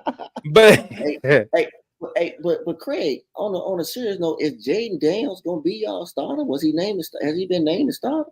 I mean, I know it's kind of early. He has not, and I'll be honest with y'all. I've been in arguments about this all season. I don't want him to start. I'm really kind of mad that we let Brissett go and we let Howell go. I wanted one of them guys to start and be in the locker room to actually give the young man some tutelage. I don't want him just to go right out there because I'm not 100% about our offensive line pickups. We got some good ones, but it is what it is. I just wanted him to sit down for probably the first half of the season and, let somebody else work the offense. Let him watch a little bit. Then bring him in later on in the season. I don't know. When the time comes to us to make our little playoff march, because we're making the playoffs. But so it is what it is, man. It's going to be a great season. It's going to be a big turnaround in DC. And my prediction of 5 years is still there. It has 5 years and not up yet. We're just like 2 years in on my prediction, Stanton. And I think my prediction, it's going to happen. I got it. It's going to happen. It's going to happen. I got it. There's something brewing. Now, we all know that you have a little rivalry with T-Bone, right? Uh-huh. There may be something juicy brewing here. With T-Bone? Yeah, T-Bone. Like, you've had the debates with T-Bone and because he's an NCAA lover. He's one of them naysayers too. Oh, naysayers. Well, there has something is afoot that we may get really interesting. So Brandon Ayuk has had his problems with the 49ers. Now, just today he brought out a tweet that Bray pretty much said, no one told me that they want to trade me to the Commanders. Maybe he ensued that maybe he does want to play for the Commanders. Maybe Brandon Ayuk. We're not going to make that move because maybe Brandon Ayuk, there may be a possibility that Ayuk may be going to Washington. Hey man, if he made that tweet, you need to call him Brandon Ayak because he off that juice too. Ain't no way. So his account was hacked. They want too much. They want too much for Brandon Ayuk. We're good. He can stay right there. All I'm saying. We're gonna go ahead and go with our young squad of receivers that we got. We got some great pieces in there right. We don't. Brandon Ayuk is not a game changer for us. A game changer for us right now is in the trenches right now. I believe, in my opinion, as a Washington Commanders fan. Well, it's on the offensive line and the defensive line. It's on the offensive line and defensive line. All hands on deck. It is what it is. All hands, feet, all other objects, helmets. If I were you, I would have. We'll let these naysayers speak. We let them all speak. You know what I'm saying? We let these naysayers speak. Same ones that thought the Battlehawks was going to win a championship this year. But you know, it is what it is. It is what it is. It is what it is. You know, things happen. You know, things do happen. You know, you have to play the game. You know, All you right. know. All right. All right. Stop. Naysayers. I mean, we were in a hold on. Wait. Their own city had a doggone team. Like we were in the game to make it there though. Y'all can't even make a wild card. If there was like a legit play-in before the wild card, before the playoffs, Mario, y'all probably didn't make that either. If was a fifth, wouldn't we all be drunk? No, you'd be drunk like you are. Which I am right now. I tell you what, Craig. I was disappointed got all the if over there. When DC made the championship this year. No, wait a minute. I was highly disappointed. They didn't make the championship when either. But at least they made the conference game, right? Like they were able to they represent. made the conference game. They made the conference game. It was the Battlehawks versus the Defenders. That's and once again, you were wishing on a star. No, that was the Brahmas. Once again, you it was the Brahmas. Boy, the Brahmas ain't put up nothing in that game. The naysayers got let down again. That's all it is. You know, once again. You did, Craig. You got let down once again. You got let down when the Commanders let go of Kobe Brisket because he was cooked. When they let go whoever else was left, and now you're stuck with a young rook. And I'm hoping he performs for you. I understand your pain. You're dealing with football. I know it's just it hurts a lot in St. Louis. I understand, you know, football is a real sore subject in St. Louis. It does hurt a lot. So when there's a UFL team that's better than an NFL team, we doing all right. Yeah, we're doing all right. Did he Rio? Did you want to? Huh? Did he mention NFL in St. Louis? You said what? How about this? Crunky. You like that name? Snyder. Do you like that name? Snyder, baby. Yeah. Do you like that name? Yeah, you don't like that name, Snyder either. Crunky. How about Snyder? That's another naysayer. Crunky. Y'all don't make I mean, you know. I tried to leave it alone, but they want to keep going. So I ain't never seen a football team so bad that they got to go ask a basketball player for help. Ain't never seen it. Anyway, Mario, do you have a virtually stab me? Did I just get virtually shanked? Wow. That's deep right there, Craig. That's deep. It's cold out here on this No. The problem was I could keep twisting the knife and making it hurt harder and harder. And that's what it was. I think you need to cut that out. Shank on him. Yeah, I think you need to put that knife down while you under the influence, brother. I mean, you didn't already bled out. I'm gonna keep it 100 with you. You didn't already bled out, so I think you need to just go ahead on this. You need to go ahead on put that knife down, brother.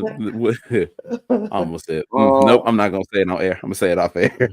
I just want to let the naysayers know that everybody should know that this is going to be Tua's contract year right here. He playing for a contract. Mm-hmm. If he can't get us over the hump, he got to go. He got to go. I was never a big fan of him when he got drafted, but Tua Tagovailoa, he needs to produce this year. With the addition of Odell Beckham, I think it'll make it a little bit easier, just a little bit easier. But my biggest thing with my Miami Dolphins is defensively. And I think defensively, we're going to be a better team this year. We spent a little bit of money, helping Jalen Ramsey out on the back end. We added Kendall Fuller, Jordan Poyer. So I think our secondary is going to be one of the best secondaries in the AFC. Yeah, period. Well, thank you, Sadal, for that. So that's my shout out right there because if Tua cannot produce this year, it's time to go. And then the last thing I want to say is Ms. Dub said something about it earlier. Shout out to the Minnesota Lynx on winning the in conference championship, winning that 500K. Minnesota Mhm. Lynx are coming on strong. I don't know if you guys are following WNBA, but I know I am. I've been watching a lot of games. I try to watch them on Sundays regularly. Mhm. But this old Caitlin Clark, Angel Reese thing, they just need to let that go. That's the new Bird Magic rivalry that's being reincarnated just in a different league, in a different form, in a different version. But They why just would you need let it to. go? Why would you let it go? What I'm saying is, and what I'm saying is, Craig, the fouls that are given sometimes, yes, they're a little bit excessive. Okay, all right, that's cool, Yeah. but that's part of the sport. You know what I'm saying? And No, Angel Reese she's just bringing a different part of the game to the NBA, to the WNBA. That's all she's no. doing. When I say you shouldn't let it go, it's a great marketing tool for the WNBA to Yeah. create No, more fanfare, to create more money, to create more recognition to their game, to get them paid, to get them to a level where they're expanding the league, where more cities will get, attendance will rise, and you'll that's get what you want first. more Attendance to teams in different cities. You can ride the wave while you can. I don't think let it die. I say play it up as you can. It's all about right now. It's about the No, media. I think they're playing up Caitlin Clark with kid gloves, like oh, you're being too hard on her. No, she's a rookie in the league, just like anyone else. And you shouldn't treat her as a special case or anything. I mean, it's like they're athletes at the end of the day. That sort of thing needs to stop. Yeah, No, that's what I'm getting at, Sadar, right there. I mean, you can't. But I look at it as the whole marketing scheme in it. Let it keep happening. Let it keep going and keep riding the story. That's part of the storyline. Let it go. It's like a WWE storyline right now. Just let it ride until you get the stands packed. You get people coming to see the sport. And remember, whether it's a good foul, a bad foul, you're beating her up or not.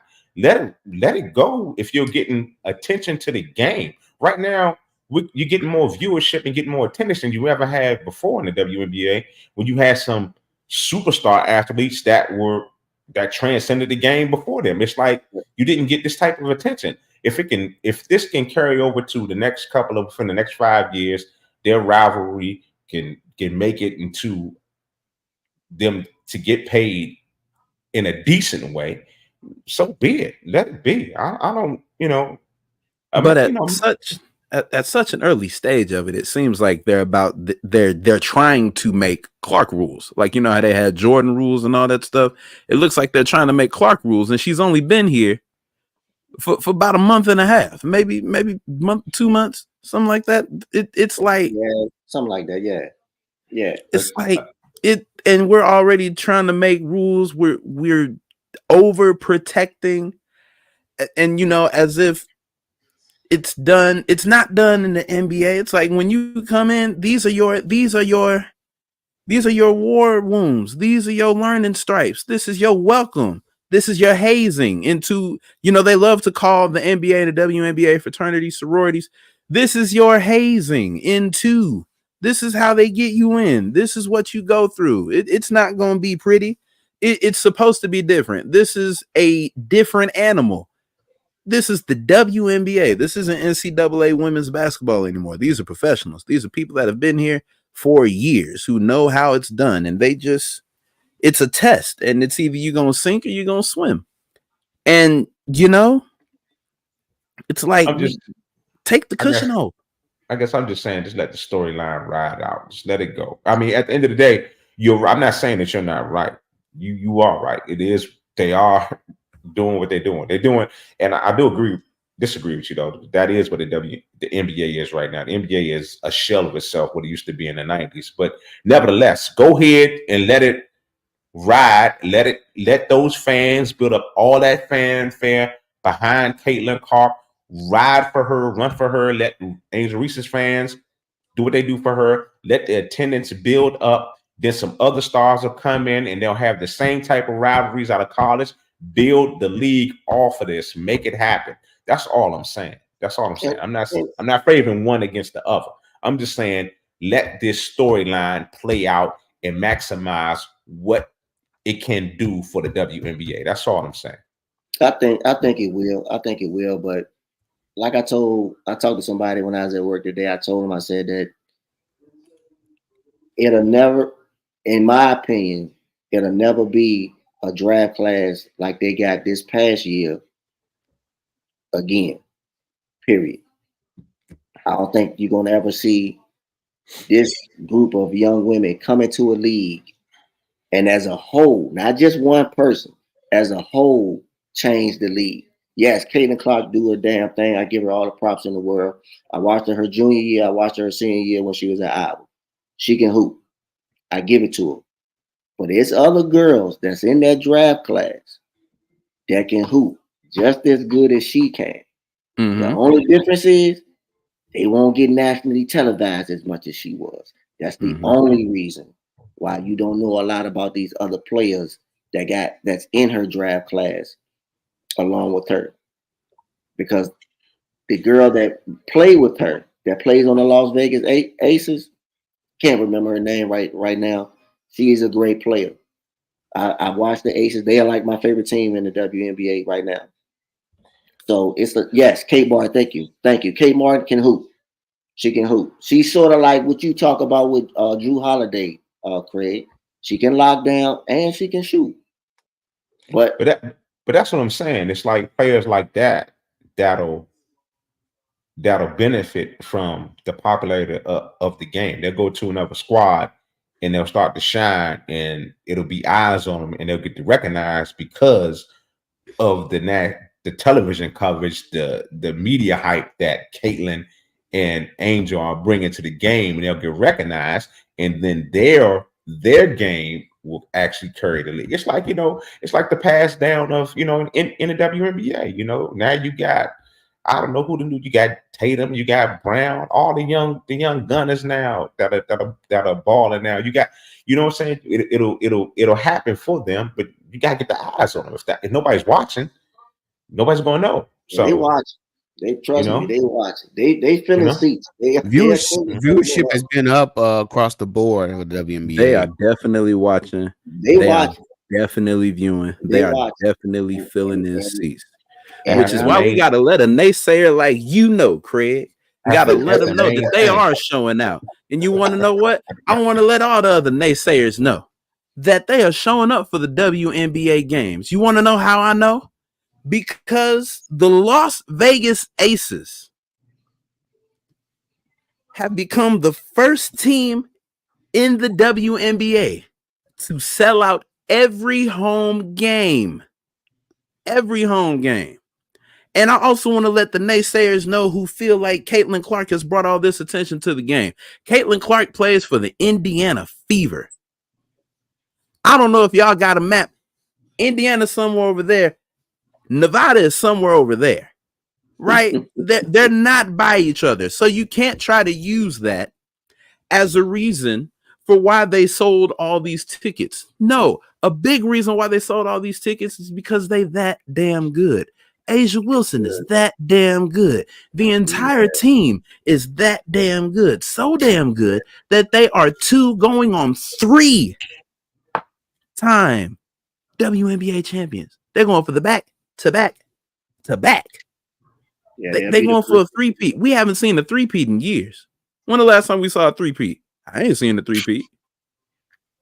I think the last 3-peat I saw was Lakers. Maybe was it Lakers? No, Lakers. No. Who was it? Who was it? Spurs? It wasn't the Warriors. I know that ain't who you finna say. Spurs. The Lakers. Was it Spurs? I think with the Lakers. The Lakers? I think Shaq and Kobe were the last 3-peat. It wasn't the Spurs. Because think about it, it would have been Golden State if they didn't lose in 16 and 19. They actually would have been 6-time straight champions, honestly. If they didn't lose those 2, they would have been back to back. But I feel like the last one was Kobe and Shaq. I feel like they were the last 3-peat. Kansas City has a chance to do it this year. Yeah. Before even Smoooth put it up, yeah, it was the Lakers. Yeah, it was It Lakers. was them. It was the Lakers. It was Lakers. them. We got the Aces trying to make It history. was them. It was Doing Yeah, them. I confirmed. I confirmed by Google. Google confirmed it was the Lakers. Yeah, Yeah, I it was was right. them. I was right. But go ahead. It was them. So yeah, I just want to let all that I was right. I was right. Craig Yeah, Black off that yak, relax. You know a little something, Craig. I You was know a right. little something. You know a little something. I was You know a right. little something. But yeah, I just want to let all those naysayers know the WNBA has traction, no matter who plays for them. There were eyes on them last year, so just this whole one person changing the whole game is craziness. Well, Mario, well, to your point, real quick, you said this might be the last draft class like this to come into the WNBA. We still got those Mamba Academy girls that have to come of age. Are they still? They still there. Yeah, so they gotta, when they time come up, and they starting at a young age. So when they come up, I feel like they'll have something to say at that point too. I'm gonna tell you who else got a nice daughter that can hoop now. Gilbert Arenas' daughter is Cole. Who'd you say? Gilbert Arenas' daughter. Okay. She go. Okay. I'm gonna look into it. I'm gonna look her up. Okay. So the Lakers just picked who did they just pick? Not Bronny James. Hey, they haven't said yet. The pick is in, but they haven't announced it just yet. If they announce Bronny James, LeBron coming back. They're not gonna do that. They're not gonna do that. Trying to get LeBron by any means necessary. Well, look, that's it. We here. We have had a great show. Shout out to Sadal. Shout out the blackest man in radio, the blackest man on this podcast, the blackest man off that yak, Craig Black. Shout out Mario. I have been your host, Stanton. We are here every last Wednesday, but in the meantime, in between time, we are just one representation of the bigger picture here, which is the Platform Sports Talk Show Network. So please make sure you keep up with everything involved with us via Instagram at Platform Sports Talk Show. Find us on X at 314 Sports Talk. You can find us on Facebook. You can find us on Hot 365, where it's always hot. And then make sure that you go to our YouTube at the Platform Sports Talk Show and subscribe and click on that bell. So every time we go live, you will be notified. And I also want to send a special shout out to our panelists missing in action this month. T-Bone, we love you, brother. We will see you next month, hopefully. And yeah, we just wanted to make sure that people know we didn't forget about you. You were with us in spirit today. Pause. That made it sound like he passed away. He didn't. He's alive and well. But yeah, that is it for us. Make sure y'all tune in next week for what for ladies night. Ladies hold it down every first Wednesday of the month. Make sure you tune in. Craig Black, you got breaking news for us? What happened? Breaking news. And I'm not talking about the Lakers pick. I'm talking about Community Cuts for Kids. St. Louis is coming. Yes. The 23rd annual Community Cuts for Kids is happening August 10th and August 11th. We got 4 locations over 2 days. On Saturday, August 10th, we'll be in Normandy at the Beyond the Backpack and the Normandy Early Learning Center. We'll be at the North County Recreation Complex on the 10th with the Dewan Dillon Colon Cancer Foundation. And on Sunday, August the 11th, we'll be at the O'Fallon Park Recreation Complex, and we'll be in Belleville, Illinois at the Cap House. 4 locations over 2 days. I need barbers. I need stylists. I need stylists. I need barbers. Please go to the CraigShillsFoundation.org and register. If you know anybody, we need some help on Saturday. I know Saturday is your day, barbers and stylists. We need your help to send our kids, my kids, your kids, everybody's kids, Smooth's kids, Stanton kids, Sadal's kids, Mario's kids, back to school the right way. School supplies, the whole 9. Okay, so go to the CraigShillsFoundation.org. Once again, if you want to volunteer time, we need your help. Community Cuts for Kids 2024 is coming. Thanks, Smooth. Yeah, my kid is in Georgia, so I don't think she meets the qualifications for this stuff. And my Can we kid, send some? Can we send a stylist? my kid is a twinkle in my eye right now. Okay. All right. Okay. All I was scared for a second. Wow. Look, let's get out of here before Craig Black get off that yak again. Make sure y'all go to the Craig Shields Foundation. If you are a barber, a stylist and a barber, you are needed for the 21st, correct? 23rd. 23rd. 23 years, man. I might have misheard that on the 23rd. radio. The 23rd Community Cuts for Kids, sponsored by Craig Black and the Craig Shields Foundation. Make sure y'all go to the Craig Shields Foundation website.com to sign up, register. It's org. Damn, I said com, didn't I? My bad. I'm so used to saying CraigShieldsFoundation.org. The Craig Shields Foundation. .org. Sorry, .org. The Craig Shields Foundation.org. All right. Oh, real quick, shout out my background. One of the greatest moments of all time. Oh, yes. The GOAT taking down the GOAT. That is Oh, GOAT yes. on GOAT action right there. Unfortunately, it's not the one where they won. That'll be my background for next month. Hey guys, this has been a great show. My name is Stanton. I appreciate y'all for tuning in. Please be safe out here in these streets, and we will see y'all next month.